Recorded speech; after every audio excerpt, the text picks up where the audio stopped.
नमस्कार, सुबह के 8 बजने वाले हैं। आपके साथ मैं हूं विद्यानाथ झा। देश और दुनिया की तमाम खबरें न्यूज 50 में तेजी से आपको दिखाते हैं।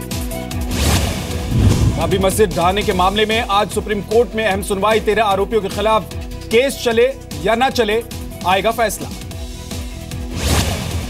कोर्ट आज तय करेगा कि आडवाणी, मुरली मनोहर जोशी, उमा भारती और कल्याण सिंह समेत 13 लोगों पर आपराधिक साजिश के तहत मुकदमा चले या नहीं।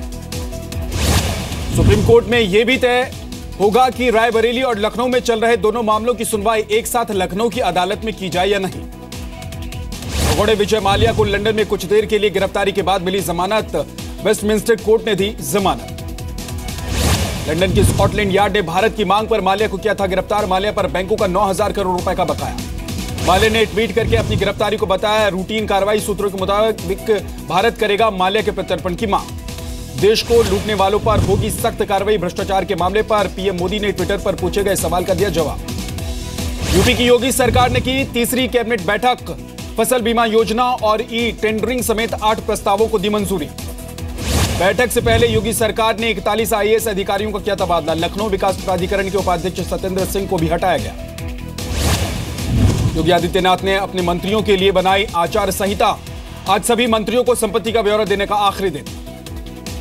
योगी ने मंत्रियों को दावत और दिखावे से बचने, होटल की जगह सरकारी गेस्ट हाउस में रुकने और ठेकेदारी से दूर रहने को कहा है। यूपी के अल्पसंख्यक मामलों के मंत्री मोहसिन रजा ने किया ट्रिपल तलाक का विरोध। इशारों में की मुस्लिम पर्सनल लॉ बोर्ड पर पाबंदी की मांग। 3 तलाक के मुद्दे पर आजम खान का बयान। कहा सिर्फ मुसलमानों को बनाया जा रहा है निशाना। हिंदू सती प्रथा क्यों नहीं लागू करते। यूपी के कैराना से पलायन करने वाले हिंदू परिवारों में से 2 परिवार वापस लौटे। योगी सरकार बनने से लोगों ने महसूस की है थोड़ी राहत। एआईएडीएमके ने ललिता की करीबी शशिकला दिनाकरन और उनके पूरे परिवार को पार्टी से निकाला। पार्टी को चलाएगी नेताओं की एक समिति। जम्मू कश्मीर सरकार ने सुरक्षा बलों से की अपील। पथराव करने वाली भीड़ को लेकर संयम बरतने को कहा गया। बड़गांव में पत्थरबाजों की बदतमीजी झेलने वाले सीआरपीएफ जवान विक्की विश्वकर्मा ने सहनशीलता को बताया जवानों की सबसे बड़ी ताकत। 9 अप्रैल को हुई थी बदतमीजी। कश्मीर में छात्रों के हिंसक प्रदर्शन के बाद जम्मू कश्मीर यूनिवर्सिटी समेत सभी स्कूल आज बंद रहेंगे। प्रशासन ने दिए संकेत। नेशनल कॉन्फ्रेंस ने श्रीनगर में सरकार के खिलाफ निकाला मार्च। जम्मू कश्मीर में राज्यपाल शासन लागू करने की मांग की गई। जी मीडिया पर जल्द नए अवतार में आएगा मशहूर डॉक्टर सुभाष चंद्रा शो। राज्यसभा सांसद डॉक्टर सुभाष चंद्रा ने कहा नई प्रतिभाओं को सामने लाना है मकसद। ये मोदी से मिले अमेरिका के राष्ट्रीय सुरक्षा सलाहकार। आतंकवाद की चुनौती का मिलकर मुकाबला करने पर बनी सहमति।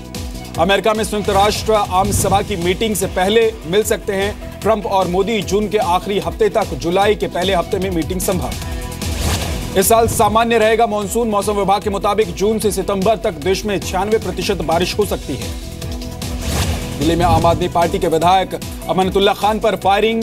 बटला चौक पर पार्टी दफ्तर में हुई फायरिंग। बीजेपी में शामिल हुए दिल्ली कांग्रेस के पूर्व अध्यक्ष अरविंदर सिंह लवली। दिल्ली यूथ कांग्रेस के अध्यक्ष भी बीजेपी में शामिल हुए।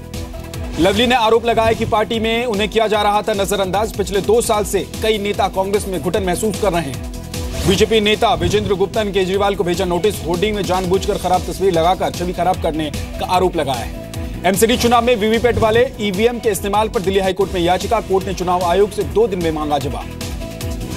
कभी उग्रवादियों के डर से उजड़ चुके त्रिपुरा के देवतामुरा इलाके में लौटी रौनक। पर्यटकों को लुभा रहा है ये इलाका।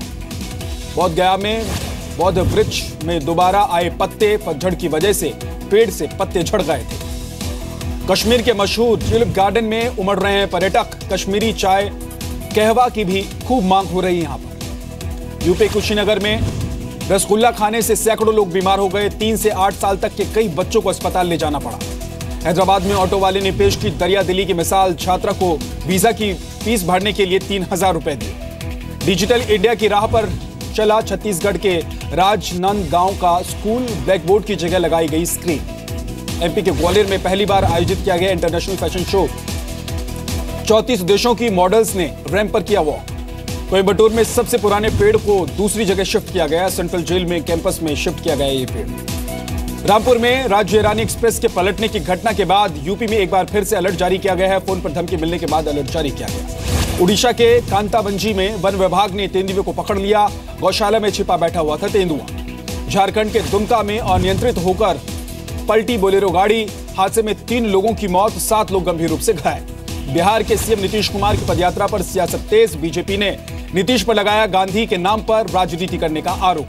बिहार बीजेपी के नेता सुशील मोदी ने लालू यादव पर लगाया बेनामी संपत्ति हासिल करने का आरोप। बतौर रेल मंत्री संपत्तियां खरीदने का भी आरोप। 14 मई से हर रविवार बंद रहेंगे तमिलनाडु, केरल, कर्नाटक, पुडुचेरी, आंध्र प्रदेश, तेलंगाना, महाराष्ट्र और हरियाणा के पेट्रोल पंप। मध्य प्रदेश सरकार गांव में लगाएगी चौपाल। सीएम शिवराज सिंह ने मंत्रियों को गांव में जाकर एक रात बिताने की नसीहत दी। राजस्थान के धौलपुर में प्रशासन ने रुकवाई 2 नाबालिगों की शादी। महज 14 साल की उम्र में की जा रही थी लड़की की शादी। बागपत में अवैध शराब बेचने वालों की शिकायत करने वाले पर हमला। दबंगों ने शिकायतकर्ता को बुरी तरह से पीट दिया।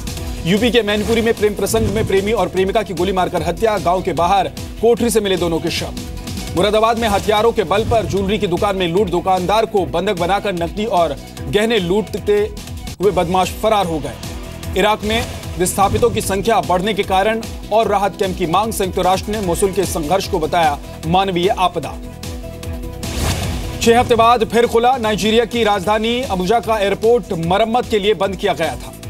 ब्रिटेन में हो सकते हैं समय से पहले आम चुनाव। प्रधानमंत्री थेरेसा ने आम चुनाव की सिफारिश की है।